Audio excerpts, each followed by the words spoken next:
What's stronger than the dragon shouts in Skyrim? Fusroda might send enemies flying, but what if I told you there is an ability that's way simpler, that could knock it out of the park? Picture this, no epic magic spells, no ancient powers, just good old boot to the face. Yep, basic kick is the most overpowered weapon in one of the wildest fantasy games ever made. Hey guys, Neurotalk Gaming here. Today we're diving in a game where kicking isn't just a backup move, it's practically your entire strategy. Welcome to the chaotic, hilarious and incredibly dangerous world of Dark Messiah of Might and Magic. Released by Arcane Studios, the geniuses behind Dishonored and Prey, Dark Messiah came out swinging in 2006. Built on the Source engine, the same tech behind Half-Life 2, this game ditched the trend of big sprawling RPG worlds to focus on something much smaller but way more intense, which is something I think more games should do nowadays as well. Imagine an action-packed first-person RPG where literally everything around you can kill something. Walls, traps, barrels and even gravity itself. It's a world where the environment is your deadliest weapon and your clumsiest teammate. I've accidentally got myself into situations where I fell down from stuff as well. Set in the Might and Magic universe, the story throws you in the boots of Sareth, a young apprentice on a quest to deliver a super spooky artifact called Skulls of Shadows. The plot, it's decent enough, classic fantasy vibes, big destiny twists, yada yada. But let's be real, nobody is replaying Dark Messiah for the narrative. This game is all about the gameplay, and wow, it's as chaotic as it is genius. Alright, to be fair, the regular combat in this game feels a bit dated. In Dark Messiah of Might and Magic, most of the combat doesn't have a lot of weight behind it. Sure, swinging sword gets the job done, but it looks like you're just a kid that swings out a stick. It doesn't feel like this sword has any weight behind it. But you know what does feel amazing? Kicking and using the ragdoll system. That one simple boot solves almost every problem. Enemies chasing you, kick them. Someone standing near a conveniently placed spike wall, you know what to do.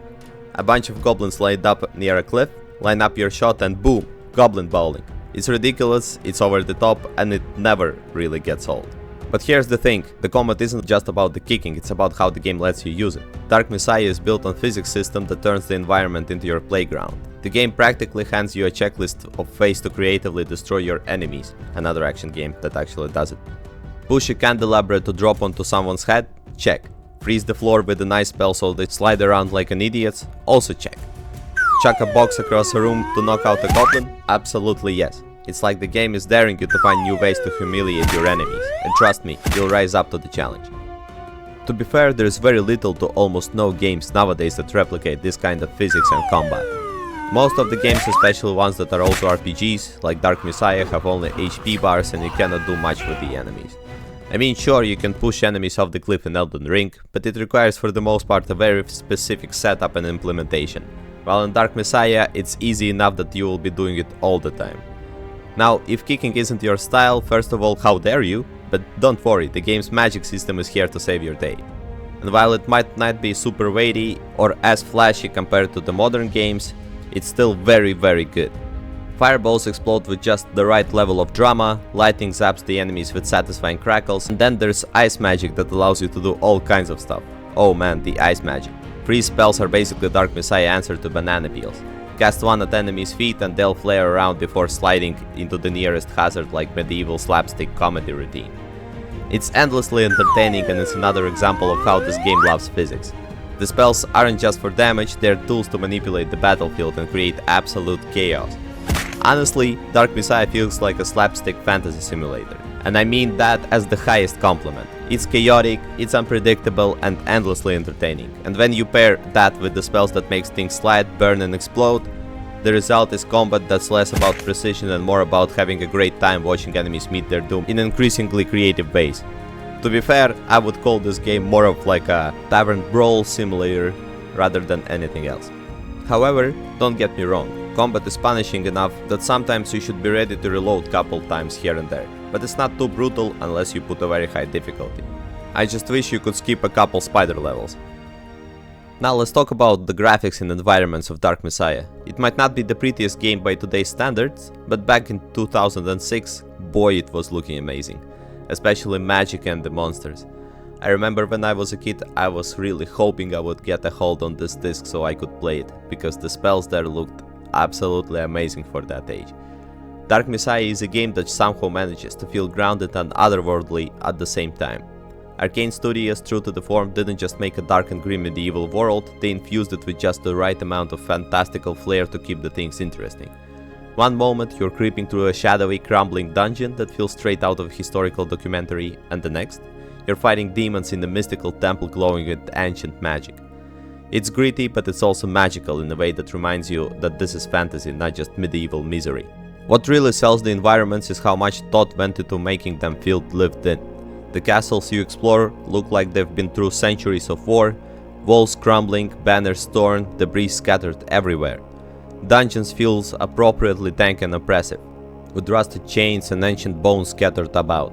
Even the outdoor sections like cliffside paths or forested areas have a sense of danger lurking around every corner. The real MVP of Dark Messiah's graphics is the lighting. The Source Ancient was a big deal back then, and it shows. Sunlight filters through the broken windows, casting rays across dusty floors, shadows dance on dungeon walls as torches flicker in the background, making every room feel alive, or at least alive enough to make you nervous. Makes you wonder why some of the modern games can't do the same. Now, I won't sugarcoat it. Dark Messiah hasn't aged perfectly. Some of the textures look a bit blurry, and the character models have that awkward mid-2000s vibe where everyone's face is just a little off.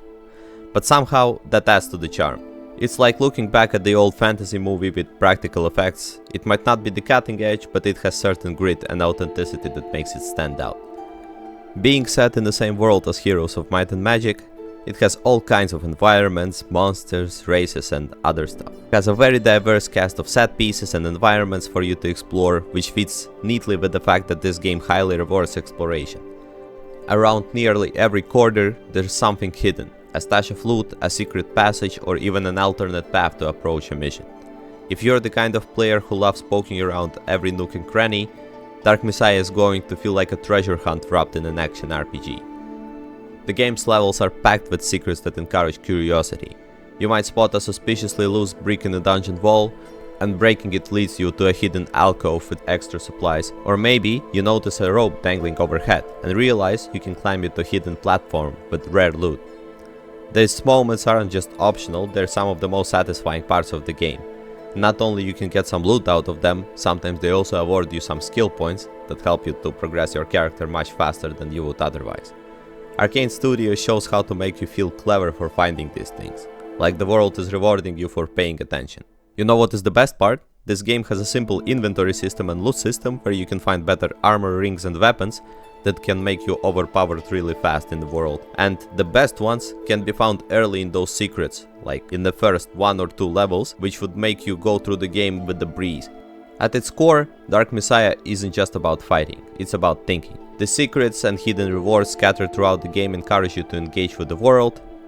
It's not just about reaching the next objective, it's about enjoying the journey, soaking in the details, trying to find some additional things, looking through the books, and getting a feeling that you are an adventurer uncovering something no one else has ever seen. And really, isn't that what fantasy games are all about, or at least what they should be about? The thrill of discovery, the joy of exploration, and the sense that the world around you is full of endless possibilities.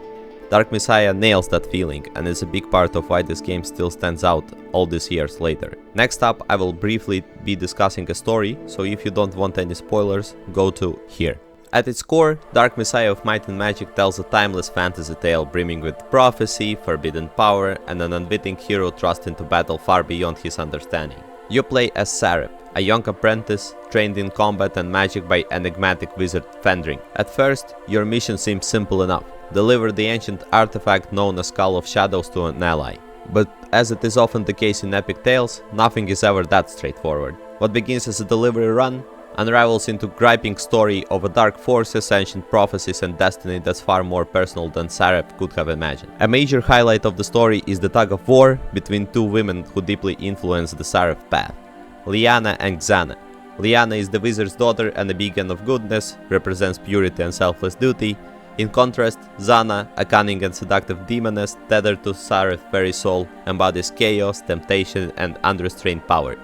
These 2 figures are not just the characters, they're the moral compasses pulling Sarep in the opposite directions. Xana steals the show with her witty, sharp-tongued commentary that ranges from the dark humor to eerily sound advice. And quite some suggestive dialogue.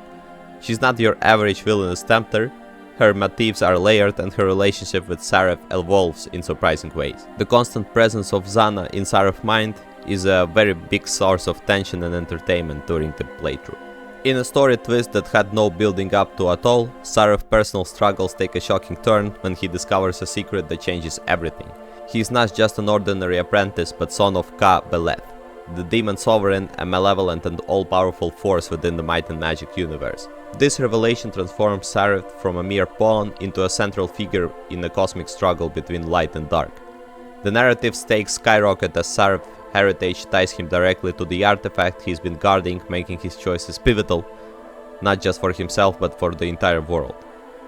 Standing in opposition to Sareth is the game's main antagonist, Arantir.